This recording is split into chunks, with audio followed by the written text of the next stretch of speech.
couple of years back, I was asked by some friends to join them in playing Dungeons and Dragons together, and almost instantly I fell in love with the creative process, more specifically making your own character and their own backstory.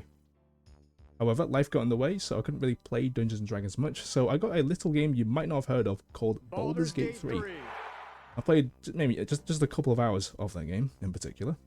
Completely unrelated, but I hear this really cool streamer called the Riviera Fish on Twitch, by the way. Plays Baldur's Gate 3 every Saturday. You should give him a follow and, you know, tell him that I sent you. Maybe. Anyway, this video is a retelling of one of the first characters ever made for Dungeons and Dragons. Everything in this video is made completely by myself. That is the backstory, the drawings that pop up during the video, and finally, the retelling of the backstory. And what I've done in particular is I've taken the backstory I've written and made it so in this retelling, every 2 lines has to rhyme with themselves somehow. Now, this is definitely inspired by one of my favourite episodes of How I Met Your Mother, where one of the characters, Marshall, has a son who is struggling to sleep. Now, normally he would deal with this by getting a children's book of bedtime stories, but he didn't bring that along. So in order to counteract that, he has to think of a whole bunch of silly scenarios his friends were in the past and try to make it rhyme. And I thought it was a really fun way to do storytelling. And I thought, why not try and apply that to my Dungeons and Dragons backstory? And this is the product of that. Now, I can't believe I had to say this, but nothing relating to generative AI was used at all. And I will say this right now, anything in the future relating to this channel or any other channel I make will never use it, because I kind of feel that's kind of counterintuitive to being creative. Why would I use generative AI for that when I can, you know, surely think of that myself? So yeah, I'm done talking, and hopefully you enjoy the video. Welcome travelers, and listen to this tale of Podrick, the Giff soldier. It won't take long, trust me, you won't, grim shoulder. Although he was technically a soldier, he wasn't doing so well. He kept making the life of his instructor a living hell. During training, he had a mishap and accidentally fired his weapon. "It was a mistake," he said. His instructor replied, "Oh, do you reckon?" Around him, a fire ignited, setting their training room up in a blaze. He was immediately put in a cell. "This is where you'll spend the rest of your days." Rather than being sad at this odd lack of fortuity, he saw this as a chance, a new opportunity. While in prison, he doesn't need to do rigorous training, especially with firearms, in which his interest was waning. Unlike his race, being better at physical arms was his musing, but to most of the Jiff, they found this quite confusing. But the Giff, I hear you ask? I'm sorry, I didn't actually explain. Although, to be honest, I don't know their history. I think they're from the astral plane? Anyway, they're similar to other humanoids with an animal characteristic. These ones are hippo men with a flair for the militaristic. That explains their fancy clothing and their fascination with explosions. Actually, anything with smoke powder pleases their emotions. Additionally, their race is so old, they've forgotten their true name. Not literally though, they're not that dim, they just don't pronounce it the same.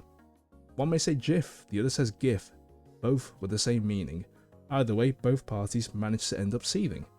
But at the end of the day, this spat doesn't mean much. Podrick, however, uses this to his advantage, as such. During his time in prison, he would just yearn for an all-out fight. He'd facetiously ask, "Do you say Jiff or Giff?" to start one outright. Did he actually care about which one was the original pronunciation? No, but to see others angry so quickly would cause his own elation. Normally, this specific argument ends with heads being butted in between. However, in prison, anger quickly leads to a violent scene. For Podrick, he did this so much, it was a common occurrence. "I'm already in prison," was always his reassurance. However, this time around, he messed with the wrong hippo. He was the biggest, the strongest. His name was Moto. That's right, that's from Madagascar 2. It's a cartoon movie reference. Is it jarring? Yeah, of course it is, but this is my humour preference. Anyway, with Podrick, how, why, what went wrong? Well, he got punched in the throat and was out for very long. When Podrick awoke, he was in a room completely gleaming in white. He's in the infirmary with a doctor being examined with a comically small light. "The good news is, no concussion," the doctor said with a smile from ear to ear. But as a smile fades, he says, "Your speech has been affected though, I fear." "What?" he asked, not knowing what these words had meant. There was no second word, due to a pain in his personal air vent. "That's what I mean. Some damage to your throat has stuck.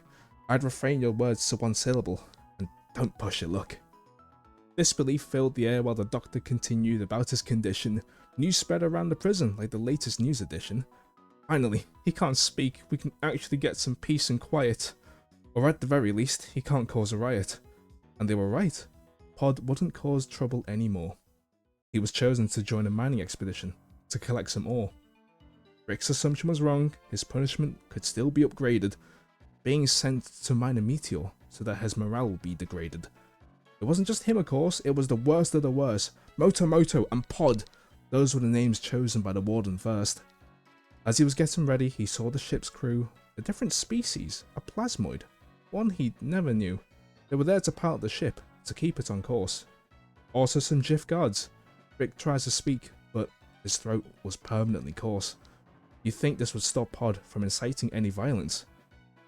But Rick's tenacious, he'd found a way around this imposed silence. While the ship was finding its way towards the ore satellite, Pod looked one of the guards in the eye, with a smile, so incredibly tight. He could still get words out, although they were stiff. He simply asked, with some delay, "Giff! Oh! Jiff!" Two guards looked inquisitively at one another, but they realized they'd never asked each other. The first guard said, "Giff," and the other beamed a look of disgust. "Idiot, it's Jiff." They proceeded to have this further discussed. Discussion turned into arguments, and arguments into shoving. Chaos grew amongst the Giff crowd. It was a scene that Rick was loving. Soon the ship was filled with all this commotion. The plasmoids were confused with this name origin devotion.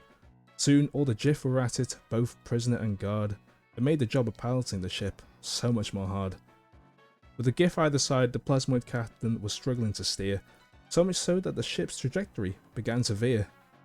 They shouted, "Press that button, the ship's beginning to drift." Pod was there, and accidentally pressed one labelled plane shift. "Not that one, that sends us to another realm." A large portal enveloped the ship, and shook its entire helm.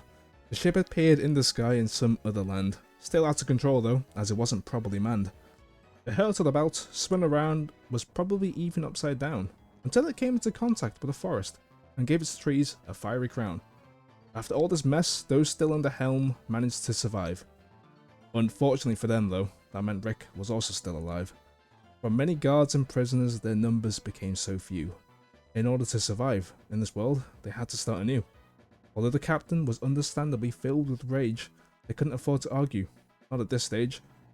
All decided to stay near the ship, as well as work on its revival. This doubled up as a shelter, which was vital for their survival. The situation was so serious, Pod hadn't said a word, not a letter. It didn't help that ship's repairs weren't getting any better. During this time, Rick learned how to hunt for food. He felt relied upon, and that eased his sorry mood. Pod returned one day to bring everyone their lunch, but found the ship surrounded by an angry-looking bunch. The ship crashing through the air had garnered some attraction, mainly by bandits who wanted space loot as their first reaction. Rick's eyes darted around until he saw what he didn't want to see. Plasmoid and Jiff, incapacitated and bent on their knee. Pod's party was stunned, their comrades tied up in rope. It was decided, the bandits were dirt and they were the soap. The Giff aren't generally sneaky, especially when they trample. They're exceptionally strong though. The bandits, they know. They got a sample. Before they knew it, they were on the ground, the ship safe from the thieves and the hostages unbound. The crew were back on their feet, but was surprised to meet a local lord. He wanted them to return to his town, to officially give them their reward. These bandits had stolen an ancient treasure valuable to the local area. They took it from the museum and destroyed the interior. Travelling adventurers found them and waited to ambush them, but weren't aware of the nearby Jiff, ready to crush them. They were given transport in the form of a carriage, pulled by a horse, until they reached the town, where they were met with applause. Heaps of gold offered to them inside a mid-sized coffer, but there was something else that the simple town could offer. After this sudden involuntary shift in location, some thought it would be time to change their vocation. A Giff prisoner found a job in a bookstore as a clerk. One Jiff guard took it easy. It was technically their first day off work. For the captain, fixing the ship was clouding their mind like pollution. They now work for a blacksmith, still looking for a solution. At this point, they could decide. There was no right plan or wrong plan. Moto, for example, joined the circus and became the Giff strongman. With his original training and his nature being somewhat bold, Rick took up adventuring to earn his share of gold, as the original ship is destroyed and no way to fix it was solder. Thus begins the adventures of Pod, the Jiff soldier. Well, that's the end of the video. Thank you for watching.